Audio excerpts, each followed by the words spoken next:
नमस्कार प्रिय मित्रों, आज मैं आप सबके लिए बहुत ही ज्ञानवर्धक जानकारी लेके आई हूँ। बेटियाँ हर माता पिता की खुशी होती है और वे अच्छे घर में चली जाएं और उनके जीवन में कोई दुख ना हो, यही हर माँ बाप का सपना होता है। बेटियों का विवाह कैसे घर में करना चाहिए, आज की कहानी में हम यही जानेंगे। कैसे घर में विवाह करने से बेटियां सुखी और संपन्न रहेंगी और किन स्थान पे बेटियों का विवाह भूल कर भी नहीं करना चाहिए। आप सब प्रिय दर्शकों से अनुरोध है कि इस कहानी को पूरा जरूर सुनिएगा और इस कहानी के सार को समझने का प्रयास कीजिएगा, ताकि आपकी भी बेटी का जीवन खुशहाल और सुखमय बना रहे। बेटे की विवाह की चिंता और बेटे की भविष्य की चिंता हर माता पिता को होती है, लेकिन उससे कहीं ज़्यादा बेटी के भविष्य की चिंता माता पिता को सताती रहती है, क्योंकि बेटियों को हमेशा ही पराए घर जाना होता है और बेटे सदा सदा के लिए माँ बाप के पास उनके आंखों के सामने रहते हैं। इसलिए बेटे को लेकर माँ बाप उतने चिंतित नहीं होते जितनी चिंतित बेटियों को लेकर रहते हैं। शादी होने के बाद भी माता पिता को बेटियों के चिंता से मुक्ति नहीं मिलती, क्योंकि कभी कभी ऐसा ससुराल मिल जाता है जो बेटियों को जिंदगी भर दहेज के लिए प्रताड़ित करते रहते हैं। ससुराल के प्रताड़ना से दुखी होकर लड़की अपने माँ बाप के पास जाती है और बेचारा लड़की का लाचार पिता जीवन भर कोर्ट कचहरी के चक्कर लगाते लगाते अपनी बेटी के लिए न्याय मांगते रहता है। कई बार तो लड़की पक्ष को न्याय मिल जाता है, लेकिन कई बार न्याय नहीं मिल पाता है, जिसके कारण लड़की और लड़की के माँ बाप हमेशा ही परेशान रहते हैं। इसलिए हमें लड़की का विवाह बहुत ही जांच परख कर और सोच समझकर करना चाहिए, क्योंकि बेटी के विवाह के समय की गई लापरवाही उसके जान को जोखिम में डाल देता है और पिता को पूरे जीवन कोर्ट कचहरी के चक्कर लगाते ही बितानी पड़ती है। बेटी जीवित थी तो बेचारा पिता बेटी के खुशियों के लिए दौड़ता है और बेटी के मर जाने के बाद उसके लिए न्याय मांगने के लिए कोर्ट कचहरी दौड़ते दौड़ते उसकी जीवन थम जाती है और एक दिन उसकी सांसें भी थम जाती है। इसीलिए बेटी के विवाह के समय घर और वर चुनते समय हमें किन बातों का ध्यान रखना चाहिए और बेटी के लिए क्या उत्तम रहेगा, आइए इस कहानी से जानते हैं। तो चलिए इस कहानी को शुरू करते हैं। एक नगर में एक सुनार रहा करता था। उसकी बड़ी भारी सोने की दुकान थी और उसने अपने दुकान पे एक नौकर रख रखा था। वह नौकर बड़ा ही अच्छे स्वभाव का और सदाचारी था। उस नौकर की एक कन्या थी जो बड़ी ही सुंदर और सुशील थी। जब वह नौकर अपने मालिक के दुकान पे काम करने चला जाता था, तब वह कन्या नित्य प्रति अपने पिता के लिए भोजन लेकर उस दुकान पे जाया करती थी। तब वह सेठ उस कन्या को देखा करता था। वह कन्या बड़ी ही सुशील, सुंदर और संस्कारों वाली थी। वह नित्य विद्यालय जाती, अच्छे से पढ़ाई करती और विद्यालय से लौटकर अपने पिता के घर का सारा काम किया करती थी। काम को समाप्त करके वह अपने पिता के लिए उस सेठ की दुकान पे भोजन लेके जाया करती थी। उस कन्या के व्यवहारों को देखकर सेठ बड़ा ही प्रभावित था। उसने अपने नौकर से कहा कि अगर तुम बुरा न मानो तो मैं तुमसे एक बात कहना चाहता हूँ। तब नौकर ने कहा कि मालिक, मैं क्यों बुरा मानूंगा, आपको जो भी कहना है निसंकोच होकर कहिए। तब सेठ ने कहा कि मैं तुम्हारी लड़की का विवाह अपने पुत्र से करना चाहता हूँ। आखिर किसी न किसी कन्या को तो मेरे घर की बहू बनना ही है, लेकिन तुम्हारी पुत्री बहुत ही सुशील, सुंदर और संस्कारी है। अगर तुम्हारी पुत्री मेरे घर की बहू बन जाए तो मेरे घर की किस्मत चमक जाएगी और ये मेरा सौभाग्य होगा। सेठ की ऐसी बातें सुनकर उस नौकर ने कहा कि मालिक, आप क्या मजाक कर रहे हैं, ऐसा कैसे हो सकता है। अगर मेरी बेटी आपके घर की बहू बन जाए तो इससे बड़ा सौभाग्य मेरे लिए और कुछ नहीं होगा। लेकिन विद्वानों का कहना है कि मित्रता और विवाह बराबर वालों में ही करना चाहिए और मेरी और आपकी क्या बराबरी हो सकती है। आप मेरे मालिक हैं, एक धनवान सेठ हैं और मैं आपका नौकर हूँ और बहुत ही अधिक गरीब हूँ। इसलिए मैं तो आपके बाराती और मेहमानों की खातिरदारी भी नहीं कर पाऊँगा। इसलिए यह विवाह संभव नहीं है। तब सेठ ने कहा, तुम्हारा कहना उचित है, लेकिन तुम्हारी पुत्री से अधिक संस्कारी और अच्छी बहू मुझे और कहीं नहीं मिलेगी, इसलिए मैं बहू तो तुम्हारी पुत्री को ही बनाऊंगा। सेठ अपने जिद पर अड़ गया। जब सेठ अपने दुकान का कार्य समाप्त करके अपने घर पे पहुंचा, तो सेठानी और अपने बेटे से बोला कि हे प्रिय, मैं अपने पुत्र का विवाह अपने उस नौकर के पुत्री से करना चाहता हूं। तब सेठानी और उसका लड़का बहुत ही ज़्यादा क्रोधित हो गए और कहने लगे, ये आप क्या बात कर रहे हैं? क्या आप पागल हो गए हैं? उस नौकर और हमारा क्या मेल जोल है? भला यह कैसे हो सकता है? तब सेठ ने कहा कि क्यों नहीं हो सकता, उसकी कन्या इतनी सुंदर है, सुशील है, वह जब हमारे घर में आएगी तो हमारे घर को स्वर्ग बना देगी। तब सेठ की पत्नी ने कहा कि यह सब तो ठीक है, लेकिन वह नौकर भला हमें क्या दे पाएगा? वह ना तो हमें दहेज दे पाएगा, ना ही अच्छा कोई शगुन दे पाएगा।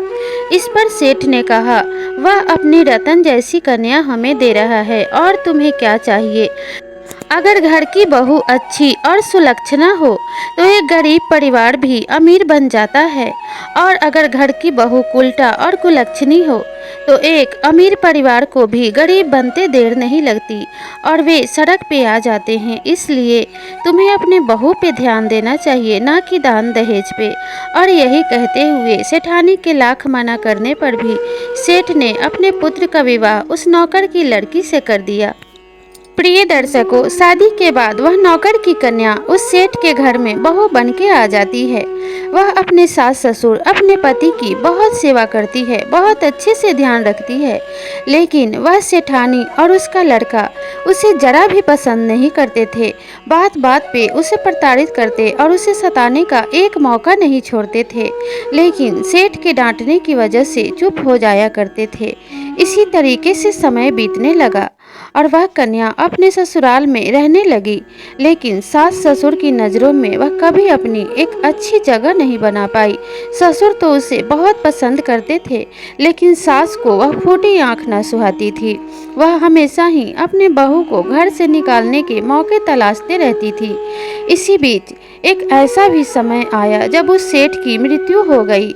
तब उस सेठानी ने मन में विचार किया कि क्यों ना मैं अपने बहू को भी मौत के घाट उतार दूं, जिससे मैं अपने पुत्र का विवाह एक धनी परिवार में कर दूंगी और मुझे बहुत सारा धन और दान दहेज मिलेगा। यही मन में विचार करते हुए वह एक दिन अपने बहू के पास गई और कहने लगी कि बहू, बहुत दिनों से तुम काम कर रही हो, इसलिए आज आराम कर लो और बोलो तुम्हें खाने में क्या पसंद है, आज मैं तुम्हारे लिए भोजन बनाऊंगी। अब बहू ने बता दिया कि माँ जी, मुझे खाने में खीर पसंद है।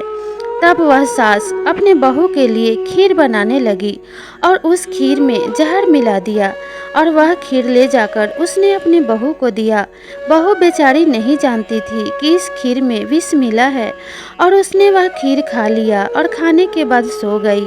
वह नहीं जानती थी कि मैं आखिरी ऐसी नींद सोने जा रही हूँ जिस नींद से मैं कभी नहीं जाग पाऊंगी, और वह बेचारी सदा सदा के लिए सो गई। जब उसके पिता को उसके बेटी की मरने की खबर मिली तो वह रोने लगा, विलाप करने लगा और मन में विचार करने लगा कि मेरी बेटी ने जहर नहीं खाया है, अवश्य ही उसके पति ने और उसके सास ने उसे जहर मिला के मार दिया है, क्योंकि पहले भी उसे वे घर से निकालने के मौके तलाशते रहते थे और मेरी बेटी को जरा भी पसंद नहीं करते थे। मैंने सेठ जी की बात अगर नहीं मानी होती तो आज मेरी बेटी जिंदा होती। मैंने इतने बड़े परिवार में अपनी बेटी का रिश्ता करके बहुत भारी भूल की है। अगर मैंने अपने बराबर वालों में अपनी बेटी का विवाह किया होता तो आज मेरी बेटी सुखी होती और जिंदा होती। इतना कहकर वह सर पीट पीट कर रोने लगा और पुलिस थाने पहुंचा। वहाँ पे उसने रिपोर्ट लिखवाना चाहिए, लेकिन उस सेठानी ने पहले से ही पुलिस को पैसे दे रखे थे, इसलिए उस गरीब नौकर की रिपोर्ट भी नहीं दर्ज हो पाई। वह बेचारा कोर्ट कचहरी और थाने के चक्कर लगा लगा के थक गया और अंत में घर पे हार के बैठ गया। और उसके बेटी के जो दोषी थे आज भी खुले घूम रहे थे, लेकिन उस गरीब के पास इतने पैसे नहीं थे कि वह अपने बेटी के लिए मुकदमा लड़ सके। इसीलिए किसी ने क्या खूब कहा है, शादी विवाह और मित्रता हमेशा बराबर वालों में ही करना चाहिए, क्योंकि इनके बीच अगर कोई बड़ा अंतर होता है तो कभी तालमेल नहीं हो पाता और वे लोग एक दूसरे को नीचा दिखाने में लगे रहते हैं। इसलिए बेटी का विवाह इन 3 स्थानों पर भूल कर भी नहीं करना चाहिए। सबसे पहला स्थान, अगर लड़की और लड़के के परिवार में भारी असमानता हो, यानी अगर लड़का परिवार बहुत ज़्यादा धनी हो और लड़की गरीब परिवार से हो, तब भी ऐसे परिवार में लड़की का विवाह नहीं करना चाहिए, क्योंकि सुख और दुख पैसे से नहीं किस्मत से मिलते हैं। राजा जनक ने भी अपनी पुत्री सीता के लिए राज परिवार का ही वर चुना था, लेकिन माता सीता को जंगल में ही अपना पूरा जीवन व्यतीत करना पड़ा था। इसीलिए कहा जाता है, सुख कभी भी धन से प्राप्त नहीं होता।